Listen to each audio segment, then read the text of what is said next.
వాగీషాద్యాస్మనసः సర్వార్థానాముపక్రమే యం నత్వా కృతకృత్యాస్యస్తన్నమామి గజాననం అచింత్యాద్వ్యక్తరూపాయ నిర్గుణాయ గుణాత్మనే సమస్తజగదాధార మూర్తయే బ్రహ్మణే నమః. శరదిందు వికాసిమందహాసాం స్ఫురదిందీవరలోచనాభిరామాం అరవిందసమానసుందరాస్యాం అరవిందాసనసుందరీముపాసే. నమో బ్రహ్మాదిభ్యో బ్రహ్మ విద్యా సంప్రదాయకర్తృభ్యో వంశ ఋషిభ్యో నమో గురుభ్యః. శ్రీ మహాగణాధిపతయే నమః. శ్రీ మహాసరస్వత్యై నమః. అస్మద్గురుచరణారవిందాభ్యా నమః. ఈటీవీ లైఫ్ ఆధ్యాత్మిక ఛానల్ తమసోమ జ్యోతిర్గమయ జీవనవేదం ప్రేక్షకులకు కార్యక్రమానికి శుభస్వాగతం.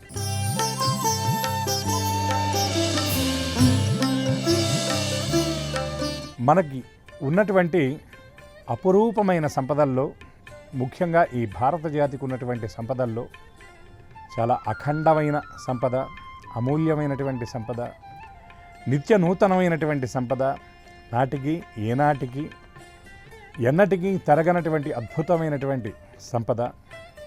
యావత్ ప్రపంచ దేశంలో భారత విశ్వగురువుగా నిలబడడానికి మూలమైనటువంటి ఒక గొప్ప సంపద భారతీయ వేదవాంగ్మయం.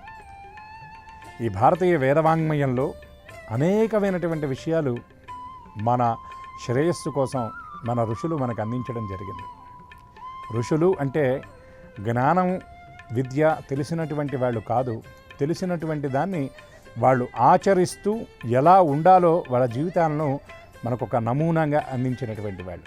లోక కళ్యాణ కాంక్షతో, విశ్వ కళ్యాణ కాంక్షతో, విశ్వశ్రేయస్సుని వాళ్ళు కాంక్షిస్తూ వాళ్ళ జీవనాన్ని వేదమయంగా చేసుకున్నటువంటి మహనీయ మూర్తులు ఋషులు. అటువంటి వాళ్ళు మనకి ఈ వేదంలో ఉన్నటువంటి అనేక విషయాలను చాలా గొప్పగా చెప్పారు. వాటిల్లో మనిషి అనేటటువంటి వాడు ఈ సనాతన ధర్మాన్ని ఆశ్రయించినటువంటి వాడు, ఆచరించినటువంటి వాడు ఎలా ఉండాలి, ఏం చెయ్యాలి, వీడి ఆలోచన విధానం అనేది ఎలా ఉండాలి, ఎలా ఉంటే వీడి జీవనం అనేది చాలా చక్కగా సాగుతుంది అనేటటువంటి విషయాలను కరతలామలకంగా మనకు అందించారు. అటువంటి వాటిల్లో ఋషులు చూపించినటువంటి సంప్రదాయంలో వాళ్ళు అనేక మార్గాలు చెప్పారు. అన్నిటికంటే మించి మన ధర్మంలో మన అందరం కూడా కాంక్షించేటటువంటి ప్రధానమైన విషయం ఏమిటంటే సర్వే భవంతు సుఖినః, సర్వే సంతు నిరామయాః, సర్వే భద్రాణి పశ్యంతు, మా కశ్చిత్ దుఃఖభాగ్ భవేత్. నేనొక్కడనే బాగుండాలి అని మాత్రమే కాకుండా సర్వే భవంతు సుఖినః అంటే ఈ మానవుడితో పాటు మిగిలినటువంటి జీవరాశులు ఏవైతే ఉన్నాయో అవన్నీ కూడా శ్రేయోదాయకంగా ఉండాలి, ప్రశాంతమయమైనటువంటి జీవనం చేయగలగాలి. ఎందుకంటే మిగిలినటువంటి పశువులు పక్షులు వాటన్నిటికీ కూడా ఆ స్థాయి భేదాలు అనేవి వాటికి తెలియదండి. కేవలం మానవుడికి మాత్రమే ఈ స్థాయి భేదాలు, ఈ భయము ఇవన్నీ కూడా మానవుడికే ఉంటాయి. మిగతా వాటన్నిటికీ అవేవి కూడా ఉండవు. మానవుడు ఏదైనా ఒక పని చేయాలి అంటే దాన్ని 10 మంది చూస్తున్నారా లేదా, వాళ్ళు వీడిని ఆదరిస్తారా లేదా, వాడిని గౌరవిస్తున్నారా, ఎక్కడికైనా వెళితే నన్ను 10 మంది వచ్చి రిసీవ్ చేసుకున్నారా, ఇటువంటి ఆలోచనలన్నీ వీడికి ఉంటాయి. కానీ మిగిలినటువంటి పశువులకు పక్షులకు అవేవి ఉండవు. వాటి పని అవి చేసుకుంటూ వెళ్ళిపోతూ ఉంటాయి. ఉదాహరణకి కోకిల ఆ వసంత కాలం రాగానే చక్కగా గానం చేస్తుంది. ఈ గానాన్ని ఎవరైనా వింటున్నారా, నన్ను ఎవరైనా ఆదరిస్తారా, లేకపోతే నాకెవరైనా సత్కారం చేసి శాలువాలు కప్పుతారా, ఇవేవి అది ఆలోచించారు. అదేవిధంగా మానవుడి జీవనంలో వ్యవసాయానికి సహాయపడేటటువంటి పశువులు ఏవైతే ఉన్నాయో అవి కూడా వేళకింత ఆహారం పెట్టి వాటి పోషణకు ఇబ్బంది లేకుండా చూసుకుంటే పరిపూర్ణమైనటువంటి సహాయ సహకారాలని అవన్నీ కూడా చక్కగా అందజేస్తాయి. అదేవిధంగా వృక్షాలు ఉన్నాయి. ఆ వృక్షాలను కూడా మనం చక్కగా ఆదరిస్తే అవి సకాలంలో మనకి పండ్లు పూలు ఇవన్నీ ఇస్తాయి. ఇంకా వాటికి ఉన్నటువంటి గొప్ప లక్షణం ఏమిటంటే మన పెద్దలు మన సనాతన ధర్మంలో ఒక మాట చెప్తారు, అరావప్యచితం కార్యం అతిథ్యం గృహమాగతే చేతుం పార్శ్వగతాం ఛాయాం నోపసంహరతే ద్రుమ అనే ఒక అద్భుతమైనటువంటి మాట చెప్తారు. మరి ఇంటికి ఎవరైనా అతిథులు వచ్చినప్పుడు వాళ్ళు ఎవరు, ఎందుకు వచ్చారు, ఇవన్నీ కాదు. అసలు అతిథి అంటేనే తిథితో సంబంధం లేకుండా వచ్చేటటువంటి వాడు. వచ్చాడు అంటే పెద్దలు ఒక మాట చెప్పారు, అభ్యాగత స్వయం విష్ణు అన్నారు. మనం పిలవకుండా వచ్చేటటువంటి వాడు ఎవరైతే మనల్ని ఆశ్రయించి వచ్చినటువంటి వాడు ఉంటాడో సాక్షాత్తు విష్ణువని మనం భావన చేయాలి. భావన చేసి అతిథి సత్కారం చేయాలి. ఎందుకంటే ఉపనిషత్తులు చెప్పినటువంటి మనకి ప్రధానమైనటువంటి నియమాలలో మాతృదేవో భవ, పితృదేవో భవ, ఆచార్య దేవో భవ అంటూ అతిథి దేవో భవ అని కూడా ఒక గొప్ప మాట చెప్పారు. అతిథులను మనం చక్కగా ఆదరించాలి. వచ్చినటువంటి వారికి మనం అర్ఘ్యపాద్యాలు ఇచ్చి, మంచినీళ్ళు ఇచ్చి, ఉచితాసనాన్ని ఇచ్చి, తర్వాత వాళ్ళు వచ్చినటువంటి విషయం ఏమిటో కనుక్కోవాలి. అంతేగాని వచ్చినటువంటి వాడిని వాకిలవతలనే నించోబెట్టి నీవెవరు, ఎందుకు వచ్చావు, ఏమిటి అని మనం అక్కడుండి ప్రవర్ అనేది చెప్పించకూడదు. మన పిల్లలకు కూడా మనం అలవాటు చేయాల్సినటువంటి విషయం ఏమిటంటే, మనకి తెలిసినటువంటి వాళ్ళు, తెలియనటువంటి వాళ్ళు వస్తే మనం విచారణ చేయటం అది కొంతవరకు సబబే. కానీ తెలిసినటువంటి వాళ్ళు వస్తే కూడా లోపలికి ఆహ్వానించకుండా, వారిని కనీసం మంచినీళ్ళైనా ఆడకుండా, వారికి దాహం ఇవ్వకుండా, ఎందుకు వచ్చారో ఏమిటో ప్రశ్నల వర్షం అనేది, ప్రశ్నల పరంపర అనేది వారి మీద ఇది చేయకుండా మన పిల్లలకు మనం అలవాటు చేయవలసినటువంటి ధర్మం మనందరి మీద ఉంది. దీనికి ఉదాహరణ చెప్తూ ఒక మాట పెద్దలు చెప్తారు, చేత్తుం పార్శ్వగతాం ఛాయాం నోపసంహరతే ద్రుమః అని ఒక మాట అంటారు. అంటే తనని ఛేదించడానికి గొడ్డలు తీసుకొని వచ్చినటువంటి వాడికి సైతం నీడనిస్తుంది వృక్షం. అంటే ఇక్కడ మనం ఏం చేయాలంటే, వచ్చినటువంటి వాడు మన శత్రువు అయినా సరే అతిథి మర్యాద అనేది మనం యథాశక్తిగా చేయగలగాలి. ఇంకా వృక్షాలకు ఉండేటటువంటి మరొక గొప్ప లక్షణం ఏమిటంటే, చందన వృక్షాన్ని నరికేటటువంటి గొడ్డలికి సైతం ఆ చందనం యొక్క పరిమళం అంటుకుంటుంది. చూడండి ఎంత విశేషం. ఎప్పుడైనా కూడా మనం ఉత్తమాశ్రయం ఏదైతే ఉన్నదో, సత్పురుషులను కనుక మనం ఆశ్రయించినట్లయితే వాళ్ళ ఉత్తమ గుణాలన్నీ కూడా మనం వాళ్ళకి హాని చేయాలని చూసినా సరే మనకి మాత్రం వాళ్ళ నుండి ఆ ఉత్తమ గుణాలే మనకి అలవరతాయి. యథా వృక్షస్య సంపుష్పిత దూరో గంధో వా పుణ్యస్య కర్మభి అని వేదంలో ఒక గొప్ప మాట చెప్తారు. అంటే మన ఇంటి ప్రక్కన ఉన్నటువంటి వాళ్ళ ప్రహరీ గోడ మీద ఉన్నటువంటి సన్నజాజి పువ్వుల యొక్క పరిమళం మనం వద్దన్నా సరే ఆ వాసన వస్తూనే ఉంటుంది. పక్కింటిలో వెలిగించినటువంటి అగరబత్తి యొక్క పరిమళం మనం ఎన్ని తలుపులు వేసినా అది గాలి ద్వారా వాయువాహకంగా మనకు వచ్చి చేరుతుంది. అట్లనే ఉత్తముల యొక్క లక్షణాలు కూడా అలా ఉంటాయి. ఏ విధంగా చెట్టు తనని ఛేదించడానికి వచ్చినటువంటి వాడికి కూడా నీడనిస్తుందో, దానికి ఉన్నటువంటి ఫలాలను, పుష్పాలను వాడికి అందజేస్తుందో, మనం కూడా అతిథి అభ్యాగతుల యందు ఆ భావం కలిగి ఉండాలి అన్నటువంటి విషయాన్ని గ్రహించగలగాలి. ఇందాక మనం చెప్పుకున్నట్టుగా పశువులకు, పక్షులకు, వృక్షాలకు ఉన్నటువంటి ఆ దృక్పథం ఏదైతే ఉన్నదో అటువంటి భావన కూడా మానవుడు అలవర్చుకోవాలి. దాన్ని అలవర్చుకుంటూ ప్రధానంగా భయం అనేటటువంటి దాన్ని వదిలిపెట్టాలి. మన ఋషి సంప్రదాయంలో ఒక మానవుడు తరించడానికి 2 రకాల విషయాలు చెబుతూ ఉంటారు. వీటిల్లో ఎటువంటి విషయాలంటే, 2 మార్గాల్లో సహజంగా మానవులు పయనిస్తూ ఉంటారట. ఈ 2 మార్గాలు ఏమిటండి అన్నారు. ఒకటి శ్రేయో మార్గం, 2 ప్రయో మార్గం. శ్రేయో మార్గం అనేది ఎలా ఉంటుంది అంటే, చేరుకోవడానికి కొంత కష్టమైనప్పటికీ కూడా తప్పకుండా మన గమ్యాన్ని మనం చేరుకోగలుగుతాం. ఉదాహరణకి మానవుడు అనేటటువంటి వాడు ఉన్నత శిఖరాలను చేరుకోవటానికి నీవు ఆ ఉత్తమ ధనం కలిగినటువంటి, సంపద కలిగినటువంటి వాడి ఇంట్లో జన్మిస్తే వాడి సంపద నీకు వారసత్వంగా వచ్చి ఆ సంపద మీద నీవు జీవనం చేయటం అనేది కాకుండా, నీవు నీ ధర్మాన్ని అనుసరించే చక్కగా విద్యాభ్యాసం చేయటం, నీకు వచ్చినటువంటి విద్యలో ఉన్నటువంటి విషయాన్ని గ్రహించడం, విద్యతో పాటు వినయాన్ని అలవర్చుకోవటం, సమాజంలో ఉత్తమమైనటువంటి వ్యక్తిగా నీవు పేరుని గడించడం, నీవు ఉత్తమమైనటువంటి వ్యక్తిగా పేరును గడించడంతో పాటు ఉత్తమమైనటువంటి వ్యక్తులను నీవు తయారు చేయటం, అదేవిధంగా నీకున్నటువంటి ఆ ఉత్తమ లక్షణాల ద్వారా నీవు సంపదను కనుక సముపార్జన చేసినట్లయితే ఆ సంపదను సత్కార్యాలకు సద్వినియోగం చేస్తూ ధర్మానువర్తనమైనటువంటి జీవనం చేయాలి. దీన్ని ఏమన్నారంటే శ్రేయో మార్గం అన్నారు. ఈ శ్రేయో మార్గం అనేది ఎట్లా ఉంటుందంటే, మనం గమ్యాన్ని చేరుకోవడానికి కొన్ని సందర్భాల్లో మనం ఈ మధ్యకాలంలో వచ్చినటువంటి గూగుల్ మ్యాప్ అనే దాని ద్వారా చూస్తాం. అందులో 2 రకాల దారులు చూపిస్తారు.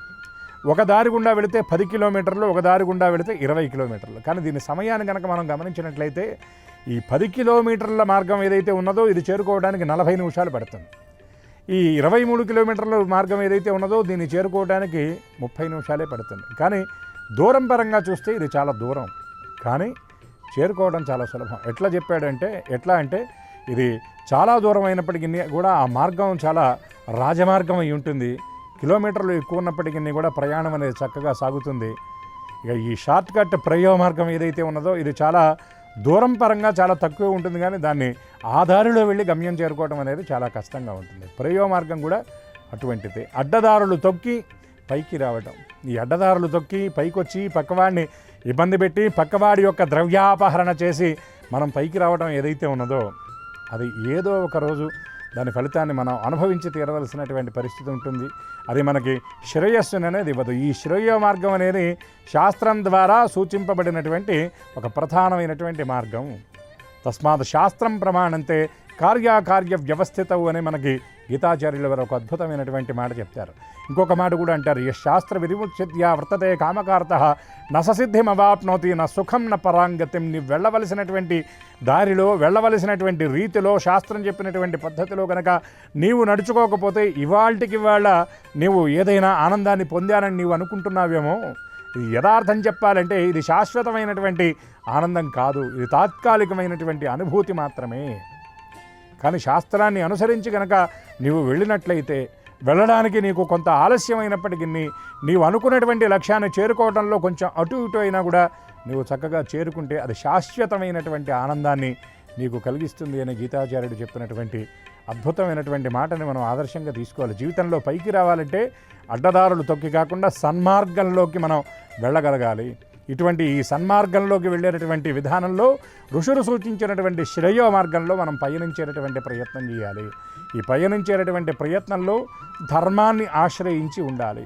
ఎందుకంటే యతో ధర్మ తతో కృష్ణ, యతో కృష్ణ తతో జయ అని మన భారతం చెప్తున్నటువంటి మాట.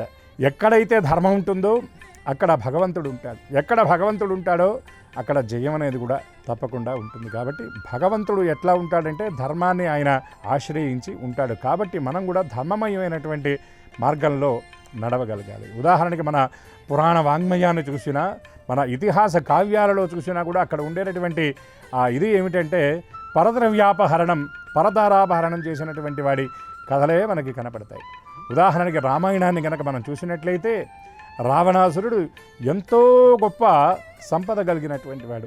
లంకానగర సౌందర్యాన్ని వర్ణిస్తూ పెద్దలు చెప్తారు. పసిడి కోటలు, ప్రాకారాలు, వజ్రపు స్తంభపు గరుడ మేడలు, ఎక్కడ చూసినా కూడా స్వర్ణమయంగా ఉంటుందట ఆ లంకానగరం అంతా కూడా. ఎంత సంపద అంటే అది కుబేరుడు నిర్మించినటువంటి నగరం. కుబేరుడి దగ్గర నుండి రావణాసురుడు ఆయన తపస్సు పూర్తయి 10 తలలు సాధించిన తరువాత ఆయన అక్కడికి వెళ్ళి ఆ వరాన్ని పొందిన తరువాత కుబేరుణ్ణి అక్కడి నుండి పంపించి ఆ నగరాన్ని ఆయన స్వాధీనం చేసుకుంటాడు.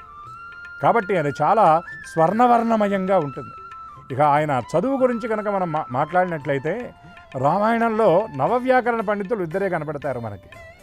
ఒక ఆయన రావణాసురుడు, రెండవ ఆయన హనుమంతుడు.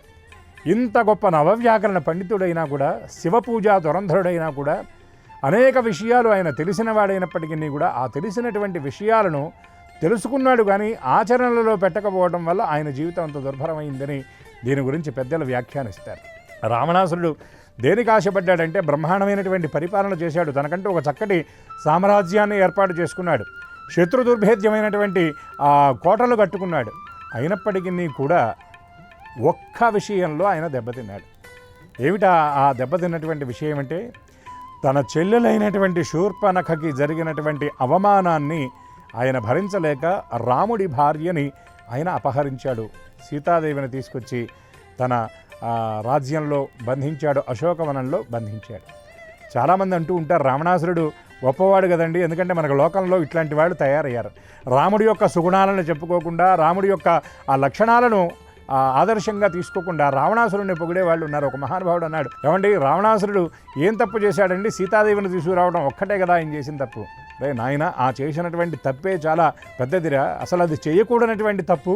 మిగతా వాటితో పోల్చి చూసినప్పుడు ఇది చాలా పెద్ద తప్పు అవుతుందని, అటువంటి అకృత్యానికి పాల్పడ్డాడు కాబట్టి చివరికి అటువంటి మరణాన్ని అతను పొందాడు అని మనం అక్కడ ఆ విషయాన్ని జ్ఞాపకం పెట్టుకోవాలి. అంటే ఇక్కడ ఏం చేశాడు రావణాసురుడు అంటే పరదారాపహరణం చేశాడు.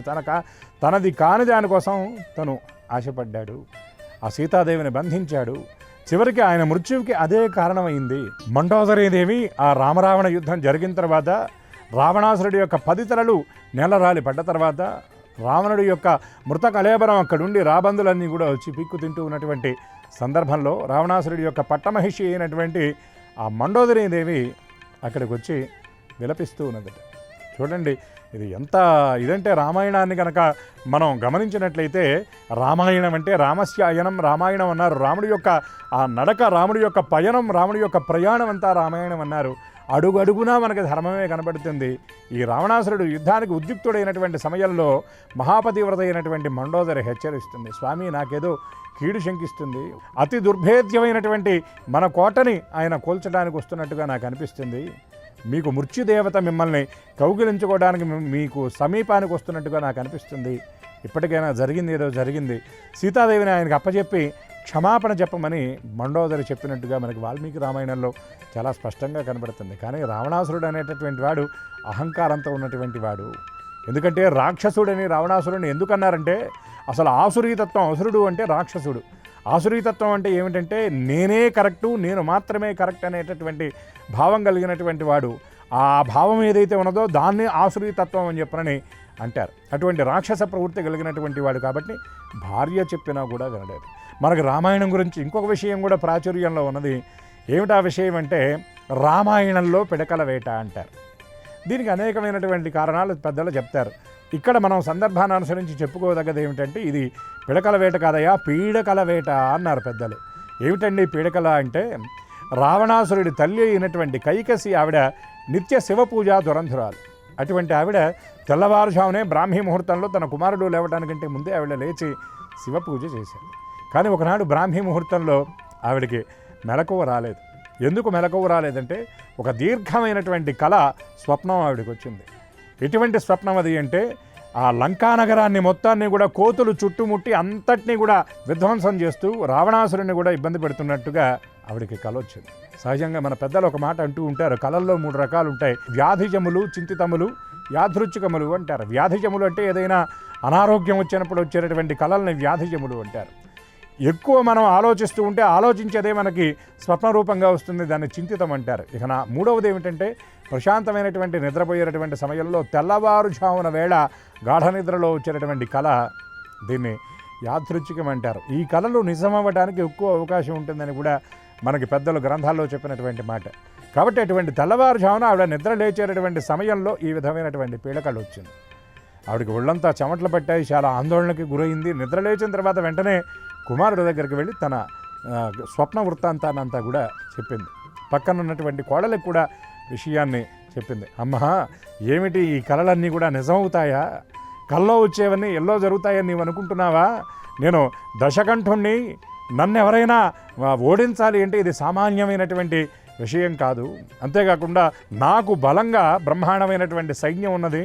నా తమ్ముడైనటువంటి కుంభకర్ణుడు ఉన్నాడు, ఇంద్రజిత్తు ఉన్నాడు, మేఘనాథుడు ఉన్నాడు, సుబాహువు, ఇటువంటి గొప్ప గొప్ప సైన్యం అంతా నా దగ్గర ఉందంటే ఒక్క విషయాన్ని మనందరం కూడా ఈ రావణాసురుడి వృత్తాంతం చెప్పుకుంటూ జ్ఞాపకం పెట్టుకోవాలి. సమయం ఆసన్నమైనప్పుడు ఇవేవీ మనల్ని కాపాడలేవు, ఇవేవీ మనల్ని రక్షించలేవు. ఈ విషయాన్ని మనం తప్పకుండా మర్చిపోకూడదు. రావణాసురుడు ఆ విషయాన్ని విస్మరించాడు కాబట్టే ఎటువంటి మరణాన్ని పొందాడో మనందరం కూడా చూసాం. చివరికి తల్లి చెప్పింది, నాయనా నాకు పీడకలు వచ్చింది, ఇది ఎట్లా ఉండబోతుందో జాగ్రత్తగా నీవు ఆలోచించు అని మళ్ళీ కొడలతో సంప్రదించి మళ్ళీ రావణాసురుడితో అన్నదట, నీవు తెచ్చినటువంటి ఆ మానవకాంత ఎవరైతే ఉన్నారో ఆవిడ సామాన్యురాలు కదయ్యా, ఆవిడ వల్లే నీకు మృత్యువు రాబోతున్నట్లుగా నాకు అనిపిస్తుంది. ఈ విధమైనటువంటి పీడకలు వచ్చింది కాబట్టి ఈ పీడకల నిన్ను ఎక్కడ వేటాడుతుందో, ఎక్కడ నీ మృత్యువుకి దారితీస్తుందో, నాకు వచ్చినటువంటి కళ ఎక్కడ నిజమవుతుందో అని నేను భయపడుతున్నానని చెప్పింది.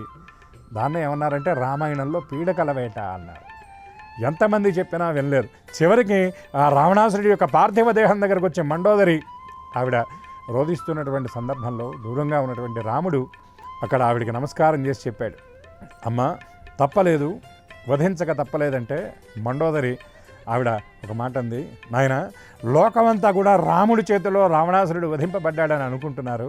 కాదయ్యా, ఆయన అహంకారం ఏదైతే ఉన్నదో అదే ఆయన మృత్యువుకి కారణమైంది. ఇంద్రియ నిగ్రహం లేకుండా ఏదో చెల్లెలు చెప్పింది అనేటటువంటి ఆవేశంతో నీ భార్యని తీసుకొచ్చి ఇక్కడ ఇచ్చేశాడు. ఆ పరదారాపహరణం అంటే పరాయి వాడి భార్యని చెరపట్టడం ఏదైతే ఉన్నదో అదే ఈయన మృత్యువుకి కారణమైంది. కాబట్టి మీరు ధర్మబద్ధంగానే చేశారు, నేను ఈ విషయంలో ఏ విధమైనటువంటి బాధ నేను పొందట్లేదని మండోదరి రాముడికి నమస్కారం చేసి చక్కగా సప్రశ్రేయంగా చెప్పింది. ఎందుకంటే అందుకనే ఆవిడ్ని పతివ్రత అని చెప్పనని అన్నారు. రాక్షస స్త్రీ అయినప్పటికీ కూడా ఎక్కడైనా ఇప్పటికీ పతివ్రతల పేర్లు చెప్పాలంటే సీత, అరుంధతి, అహల్య, తార, మండోదరి అని ఆ పతివ్రతల పేర్లలో ఆవిడ పేరు అనేది ప్రధానంగా ఉంటుంది. అంటే ఇక్కడ మనకి జాతితో సంబంధం లేదండి. ఈ సనాతన ధర్మంలో వాళ్ళ యొక్క గుణమే మనం ప్రధానంగా తీసుకుంటాం. ఇది పరదారాపహరణం. రెండవది, భారతంలో మనం చూసినట్లయితే ఇంత గొప్ప రారాజు అయినటువంటి చక్రవర్తి అయినటువంటి దుర్యోధనుడి మరణానికి ఏది కారణమైంది అంటే పరద్రవ్యాపహరణం. తనది కానటువంటి ఆ రాజ్యాన్ని కూడా తను ఆక్రమించుకొని వాళ్ళ 5 ఊళ్ళిమ్మని అడిగినా కూడా ఇవ్వకుండా పంతానికి పోయి వాళ్ళని అడవుల పాలు చేశాడు. కాబట్టి ఆ పాపాన్ని చివరికి ఆయన అనుభవించి అటువంటి మృత్యువుకి కారణమయ్యాడు. తనతో పాటు ఉన్నటువంటి 99 మంది సోదరుల మరణానికి కారణమయ్యాడు, తన ఏకైక సోదరి యొక్క వైధవ్యానికి కారణమయ్యాడు, చివరికి తాను మరణించి తన కులక్షయానికి ఆయన కారణమయ్యాడు. కాబట్టి దీన్ని బట్టి మనం ఏమిటి తెలుసుకోవాలంటే శ్రేయో మార్గం ప్రయో మార్గం అనేటటువంటి దాంట్లో ఇప్పుడు కూడా శ్రేయో మార్గాన్నే మనం అనుసరించాలి, ధర్మాన్ని మనం పట్టుకొని ఉండాలి, ఈ ధర్మం మనల్ని రక్షిస్తుంది అని మరొక్కసారి అందరికీ తెలియజేస్తూ ధర్మో రక్షతి రక్షితః, ధర్మదేవత యొక్క దివ్యా ఆశీస్సులు అందరికీ పరిపూర్ణంగా ఉండాలని మనసారా ఆశిస్తూ స్వస్తి. ఈ కార్యక్రమాన్ని తిరిగి చూడాలనుకుంటే www.youtube.com/ETV Life Spiritual లో చూడవచ్చు.